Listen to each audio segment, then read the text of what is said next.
கர்த்தருடைய பரிசுத்தம் உண்டாவதாக. பாகம் 7ஆம் அதிகாரம் சில வசனங்களை பார்ப்போம். 3 அவர்களுடைய சம்பந்தம் கதவாயாக குமாரத்திகளை அவர்கள் கொடாமல் குமாரர் கொடாமலும் அவர்கள் குமாரத்திகளும் குமாரர் கொடாமல் இருப்பாயாக. எதுக்காக இது சொல்கிறாருன்னா, தேவனாகிய 2ஆம் வசனம் பார்த்தீங்கன்னா, தேவனாகிய கர்த்தர் அவர்களை முன்னத்தில் ஒப்பு கொடுக்கும்போது அவர்களை முறிய அடித்து அவர்களை சங்காரம் பண்ண கடவாய் அவர்களோட உடன்படிக்கை பண்ணவும் அவளுக்கு இறங்கவும் வேண்டாம்னு சொல்கிறார். யாருக்கு எந்த இடத்துல சொல்கிறாருன்னா, நீ சுதந்திரிக்க போகிற தேசத்தில் தேவனாய கர்த்தர் உன்னை பிரவேசிக்க பண்ணி உன்னை பார்க்கிற ஜனம் பெருத்த ஜாதியாக ஏத்திய கிர்காசியர், எமோரியர், கானானியர், பெர்சியர், ஏவியர், எபூசியர் ஆகிய 7 பலத்த ஜாதிகளை உனக்கு முன்பாக துரத்தி. பார்த்தீங்களா, இதுக்காக தான் சொல்கிறாரு. 7 பலத்த ஜாதிகளை இஸ்ரவேலுக்கு விரோதமாக துரத்துறாரு. பாருங்க, துரத்தினா அவளை முறியடித்து அவள் சங்காரம் பண்ண கடவாய் அவளோட உடன்படிக்கை பண்ணவும் இறக்கம் பாராட்டவும் கூடாது. சமம் குமாரனை அவளுக்கு கொடுத்து அவள் குமாரத்துக்கு எடுக்கவும் கூடாது அப்படின்னு சொல்கிறாரு. பாருங்கள், அப்போ எவ்வளோ ஆண்டவர் தன்னுடைய ஜனத்தின் மேலே எவ்வளோ ஒரு பொசசிவ் அன்பாக இருக்கிறாரு. அதே நேரத்தில் அதிகாரம் உடையதாக இருக்கிறாரு. அதே நேரத்தில் அவளை விட்டு கொடுக்காம இருக்கிறாரு. 7 ஜாதிகளை துரத்துவேன்னு சொல்கிறாரு. ஒரு ஜாதியை துரத்துறதே பெரிய கஷ்டம். 7 ஜாதிகளை துரத்துறதுக்கு எவ்வளோ ஆண்டவருடைய கிரியை எனக்கு இருக்குமாங்க. அப்போ அது மட்டும் இல்லாமல் என்னை பின்பற்றாமல் அந்நிய தேவரை சேவிக்கும்படி அவளுக்கு குமாரரை விலக பண்ணுவார்கள். நான் விலக பண்ணுவேன். அப்பொழுது கர்த்தருடைய கோபம் உங்கள் மேல் உண்டு உங்களை சீக்கிரத்தில் அழிக்குன்றது. இதை முதல்ல சொல்லிடுறாரு தூக்கு தரிசனம். பார்த்தீங்களா, குமாரரையும் அழுக பண்ணுவாங்களாம், அவங்கள்ட்ட பிரிப்பாங்களாம். அப்போது நீங்கள் செய்ய வேண்டியது என்ன சொல்லணும், அவர் பலிப்பிடங்களை இடித்து அவர்கள் சிலைகளை தகர்த்து அவர்கள் தோப்புகளை வெட்டி அவர்கள் விக்கிரகங்களை அக்கினியில் எடுத்து போட வேண்டுமோ. விக்கிரகங்கள் என்ன செய்யணுமோ, அக்கினியில் எரித்து போடணுமோ. அப்போ பாருங்கள், ஆண்டவர் எவ்வளோ வைராக்கியமாக இருக்கிறார். இதெல்லாம் நம்ம செய்யணுமா? இல்லையே. நம்ம அவங்களோட சேர்ந்து உட்காந்துக்கிட்டு எல்லாமே பண்ணுறோம். பெண் கொடுத்து பெண் கொண்டு எல்லாமே பண்ணின்னு கிடக்கிறோம். ஒரு கொடுத்து விக்கிர ஆராதனை செய்து அவர் சொன்னதுக்கு முரண்பாடாக தான் நம்ம செஞ்சுக்கிட்டு இருக்கிறோம் இன்னும் கூட. அது மட்டும் இல்லாமல் உன் தேவனாகிய கர்த்தருக்கு பரிசுத்த ஜனம் உச்சக்கத்தில் எல்லா ஜாதிகளிலும் தேவனாகிய கர்த்தர் உனக்கு தமக்கு சொந்தமாக இருக்கும்படி தெரிந்து கொண்டார். சகல ஜனங்களிலும் நீங்கள் திரட்சியான ஜனம் என்றும் கர்த்தர் உங்கள் பேர் அனுபவித்து உங்களை தெரிந்து கொள்ளவில்லை. நீங்கள் சகல ஜனங்களிலும் கொஞ்சமாக இருந்தீர்கள். பார்த்துக்கோங்க, அவர் கர்த்தர் உங்களில் அன்பு கூர்ந்தினாலும் உங்கள் பிதாக்களுக்கு டானையை காக்க வேண்டும் என்பதனாலும் கர்த்தர் பலத்த கையினால் உங்களை புறப்பட பண்ணினார். பார்த்தீங்களா, அன்பு கூர்ந்ததினால் தான் நம்ம என்ன செய்கிறாரு, பலத்த கையினால் அடிமைத்தர வீடாக ஏற்றி நின்றார். ராஜாவாக பார்வன் கையில் உங்களை மீட்டு கொண்டார். ரொம்ப கரிசனை பார்க்க தன்னுடைய ஜனத்தின் மீது ஆண்டவர் எவ்வளோ கரிசனையாக இருக்கிறாரு, எவ்வளோ இறக்கம் பாராட்டுறாரு. 40 வருஷம் நடத்திட்டு கொண்டு வந்தார். அவங்க செருப்பு பழசாக போகல, எதுவும் பழசாக போகல, எதுவும் குறைவே இல்லை. முன்மூத்தா கூட அவங்களுக்கு எல்லாமே தந்து தான் ஆண்டவர் கொண்டு வந்தார், மீட்டு கொண்டார். ஆகையால் உன் தேவனாகிய கர்த்தரே தேவன் என்றும் தம்மில் அன்பு கூர்ந்து தமிழ் கற்பனைகளை கைக்கொள்ளுக்கு அவர் 1000 தலைமுறை மட்டும் உடன்படிக்கை தைரியம் காக்கிறது உண்மையான தேவன் என்றும் தம்மை பகைக்கிறவர்களுக்கு பிரத்யட்சமாய் பதிலளித்து அவர்களை அழிப்பார் என்றும் தம்மை பகைக்கிறவர்களுக்கு அவர் தாமதியாமல் பிரத்யட்சமாய் பதிலளிப்பார் என்றும் நீ அறிய கடவை. பார்த்தீங்களா, பகைக்கிறவர்களுக்கு பிரத்யட்சமாக அழிப்பார் பதிலளிப்பார்னு அவங்க சொல்கிறாங்க. எப்படி பாருங்கள், முக்கியமான வேலையை பார்த்தீங்களா அவங்க சொல்கிறது. கர்த்தர் ஒவ்வொரு வார்த்தையிலையும் ஒவ்வொரு இதுலேயும் எவ்வளோ இதுவாக இருக்கிற பாருங்கள். விற்கிறாரனை ஆண்டவர் விரும்புவதில்லை. தேவனாக அன்பு கூர்ந்து கற்பனையில் கைக்குள்ள 1000 தலைமுறை மட்டும் பாருங்கள். உடன்படிக்கை தைரியம் உண்மை உள்ள தேவனாக இருக்கிறது. நம்ம தேவன் எப்படி 1000 தலைமுறைக்கும் நம்மள்கிட்ட அவர் உண்மை உள்ள தேவனாக இருக்கிறார். கொஞ்சம் கிடையாது, 1000 தலைமுறை. அது மட்டும் இல்லை, தம்மை பகைக்கிறவர்களுக்கு பதிலளித்து அவரை அழிப்பார்.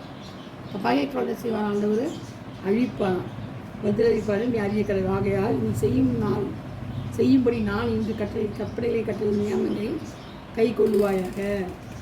இந்த மாதிரிலாம் சொல்லிட்டு என்ன சொல்கிறாரு, இந்த கட்டளையை கை கொள்ளணும்னு சொல்கிறாரு. கை கொள்ளணும், கை கொள்ளலைன்னா அதோட நடப்பு என்ன நடக்கும், கை கொண்டா என்ன நடக்கணும் அதையும் சொல்கிறாரு. உண்மையில் அன்பு வைத்து உன்னை ஆசீர்வதித்து உனக்கு கொடுப்பேன் என்று உன் பிதாக்களுக்கு ஆணையிட்டு கொடுத்த தேசத்தில் உன்னை பெருக பண்ணி உன் கர்ப்பக்கனியையும் நிலத்தின் கனியாகிய உன் தானியத்தையும் திராட்சத்தையும் உன் எண்ணெயையும் மாடுவின் பலனையும் ஆட்டு மந்தைகளையும் ஆசீர்வதிப்பார். பார்த்தீங்கன்னா, எல்லாமே அவர் நம்ம செய்கிறார். நம்ம கற்பனையில் கட்டளைகளை கை கொண்டால் நம்மளை மொத்தமாக சேர்த்து ஆசீர்வதிக்கிறார். எல்லாவற்றையும் நம்மையும் நம்ம ஆடு மாடு திரட்சி தானியம் சாப்பாடு, கர்ப்பத்தின் கனி எல்லாவற்றையும் ஆசீர்வதிக்கிறார். சகல ஜனங்களை பார்க்கவும் நீ ஆசீர்வதிக்கப்பட்டிருப்பாய். உனக்கிலும் உங்கள் மிருக ஜீவனுக்குள்ளும் ஆணிலாகிலும் பெண்ணினாகிலும் மலர் இருப்பதில்லை. இப்போதான் கர்ப்ப பிறப்பு அந்த மலட்டாக இருக்கிறதுல இருந்தார். எல்லாமே நான் கர்ப்பம் திறந்து கொடுப்பேன்னு சொல்கிறாரு. கர்த்தர் சகல நோய்களையும் உன்னை விட்டு விலக்குவார். உனக்கு தெரிந்திருக்கிற எகிப்தியரின் கொடிய ரோகங்களில் ஒன்று உண்மையில் வரப்பண்ணாமல் உன்னை பகைக்கிற யாவர் மேலும் அவர்களை வரப்பண்ணுவார்ப்பா. இவ்வளோ அருமையான தேவன் நமக்கு இருக்கும்போது நம்ம ஏன் பயப்படணும்? இது கட்டளையில் தான் கை கொண்டு சொல்கிறாரு, கற்பனையில் கை கொண்டு சொல்கிறாரு. அது நமக்கு முடிய மாட்டேங்குது இல்லையா? அப்போ தான் என்ன செய்யணும்? சகல நோய்களையும் நம்ம விட்டு விளக்குவார். நம்ம கற்பனை கை கொண்டோம்னா தான் நோய்களை விட்டு விளக்குவார். சகல எகிப்தியர் கொடிய ரோகங்கள் ஒன்று நம்ம வராமல் எத்தனை ரோகம் வந்துச்சு இல்லையா? எகிப்தியருக்கு வந்து எத்தனை வியாதி வந்தது பார்த்தீங்களா? நம்ம அந்த அர்த்தம் செய்தார்ல, அதெல்லாம் வந்து ஒன்று வராமல் நம்மக்கிட்ட வராமல் பார்த்துக்குவார். இன்னும் பகைக்கிற யாவர் மேலும் அவர்களே வரப்பண்ணேன், அவைகளை வரப்பண்ணேன். சரிங்களா? தேவனாகிய கர்த்தரிடத்தில் ஒப்பு கொடுக்கும் சகல ஜனங்களையும் நிர்மூலமாக கடவாய். உன் கண் அவர்களுக்கு இறங்காதிருப்பதாக. அவர்கள் தேவர்களை நீ சேவியாமல் இருப்பாயாக. அது உனக்கு கண்ணியாக இருக்கும். அந்த போய் விற்கிறத நம்ம சேவிக்கிறது, அந்த ஜனங்களுடைய தேவர்களை போய் நம்ம சேவிச்சோம்னா நமக்கு என்ன கிடைக்கும்? இதெல்லாம் தண்டனை நமக்கு கிடைக்கும். அந்த ஜாதிகளை மேலும் ஜனம் பெருத்தவைகள் நான் அவர்களை குறித்து விடுவது இப்படி என்று நிறுத்தி சொல்லிக் கொண்டாயானால் தேவனாகிய கர்த்தர் பார்வோனுக்கு எகிப்தியர் யாவருக்கும் செய்ததையும் உன் கண்கள் கண்ட பெரிய சோதனைகளையும் அடையாளங்களை அற்புதங்களையும் உன் தேவனாகிய கர்த்தர் புறப்பட பண்ணி காண்பித்த பலத்த கையையும் ஓங்கிய புயத்தையும் நன்றாய் நினைத்து அவளுக்கு பயப்படாது. நீ பார்த்து பயப்படுற எல்லா ஜாதிகளும் தேவனாகிய கர்த்தர் அப்படியே செய்வார். யார் யாரை பார்த்து பயப்படுறோமோ எல்லாருக்கும் என்ன செய்வார்? ஆண்டவர் ஜெயத்தை கொடுக்க மாட்டார், அழிவை தான் கொடுப்பாராம். நமக்கு ஆப்போசிட்டாக இருக்கிற எல்லாரையும் என்ன செய்வாராம்? அழிவை தான் கொடுப்பாராம் ஜனங்களுக்கு, மற்றவங்களுக்கு. நமக்கு வந்து நான் எல்லாம் ஜெயத்தை கொடுப்பார். உன் தேவனை அவளுக்கு குலவைகளை கூட அனுப்பியிருக்கிறார். பார்த்தீங்களா? அவளை பார்த்து பயப்பட வேண்டாம். உங்கள் தேவனாகிய கர்த்தர் உங்களுக்குள்ளே இருக்கிறார். ஒரு வல்லமையும் பராக்கிரமுள்ள தேவன். யாரும் பராக்கிரமுள்ள தேவன். அந்த ஜாதிகளை உன் தேவனாகிய கர்த்தர் கொஞ்சம் கொஞ்சமாய் உன்னை விட்டு துரத்தி விடுவார். நீ அவர்களை ஒருமிக்க நிர்மூலமாக்க வேண்டாம். நிர்மூலமாக்கினால் காட்டு முருங்கை உனக்கு பெருகி போகும். தேவனாகிய கர்த்தர் அவர்களை உனக்கு ஒப்பு கொடுத்து அவர் அழிவு மட்டும் அவர்களை கலங்கடிப்பார். பார்த்தீங்களா? அவங்க அழிந்து போகிற மட்டும் என்ன செய்கிறாங்க? அவங்கள கலங்கடிக்கிறார். ராஜாக்களை நம்ம கையில் ஒப்பு கொடுக்குறாங்க. ஆண்டவர் பாருங்கள், நமக்காக எப்படி யுத்தம் பண்ணார். அவர் தேவர்களின் விக்கிரங்களை அக்கினியாக சுத்தரிக்க கடவாய். நீ அவைகளால் சிக்கிக்கொள்ளாதபடிக்கு அவள் இருக்கிற வெள்ளியும் பொன்னையும் நிச்சயாமலும் அதை எடுத்துக்கொள்ளாமலும் இருப்பாயாக. அவைகளும் தேவனாக கர்த்தருக்கு அருவருப்பானீங்க. பார்த்தீங்களா? அவங்கக்கிட்ட இருக்கிற அந்த வெள்ளி பொண்ணு எல்லாம் கூட அருவருப்போம். அந்த விக்கிரகத்தில் அதை எடுத்துக்காத அப்படியே விட்டுட்டு இருந்தது. அவைகளை போல நீ சாபத்துக்குள்ளாகாதபடி அவை அருவருப்பானதை உன் வீட்டிலே கொண்டு போகாயாக இருந்தது. அதை நீ சி என்று விருத்து முற்றிலும் அருவருக்கு கடவா. அது சாபத்துக்குள்ளானது. அந்த யூஸ் பண்ணாங்க இல்லையா? அந்த என்னங்க அந்த நட்டுங்க வெள்ளி பொண்ணு நான் யூஸ் பண்ணாங்களோ விக்கிரகத்துக்கு, அந்த எல்லாமே சாபத்துக்குள்ளானது. அது என்ன செய்வோம்? நம்ம முற்றிலும் வெறுத்து சி என்று அருவருக்கு கடவா. இந்த வீட்டுக்கு எடுத்து போகக்கூடாதுன்றாரு, இச்சிக்கக்கூடாதுன்றாரு. அந்த விக்கிரகத்தினுடைய எல்லா பொருட்களையும் இச்சிக்கக்கூடாது. பாருங்கள், நமக்கு எவ்வளோ பெரிய இது கொடுத்துக்கிறாரு.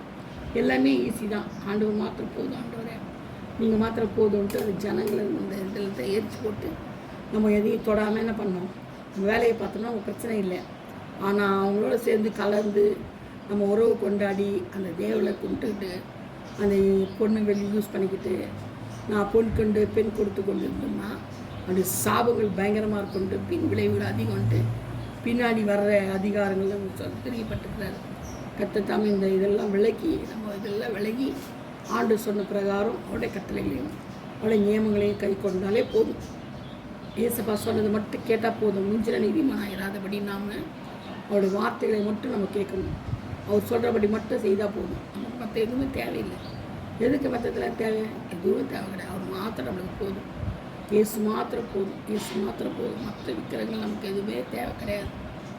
எதுவும் தேவைப்படாது. அவர் மாத்திரம் போதும். அவரே சர்வலோகத்துக்கும் அதிபதி, சர்வ சிருஷ்டிகரும் அவர் தான். அதனால் அவர் சொல்கிறத நம்ம கேட்டுகிட்டே என்ன செய்யணும்? பரலோக ராஜ்யத்தை அடையணும். இயேசு மாத்திரம் போதும். இயேசு தான் நமக்கு எல்லாமே. இயேசு தான் எல்லாமே. ஒன்றும் இல்லாமல் உள்ள மூச்சு காற்று சுவாசம் எல்லாமே சுவாசிக்கிறது முதல் கொண்டு எல்லாமே என்னோட ஜீவனோட கருத்தில் இருக்குது. கர்த்தர் தாமே இந்த வார்த்தைகளை ஆசீர்வதிப்பாராக, பாதுகாப்பாராக. Amen. Hallelujah. Praise the lord. God bless you all. Thank you.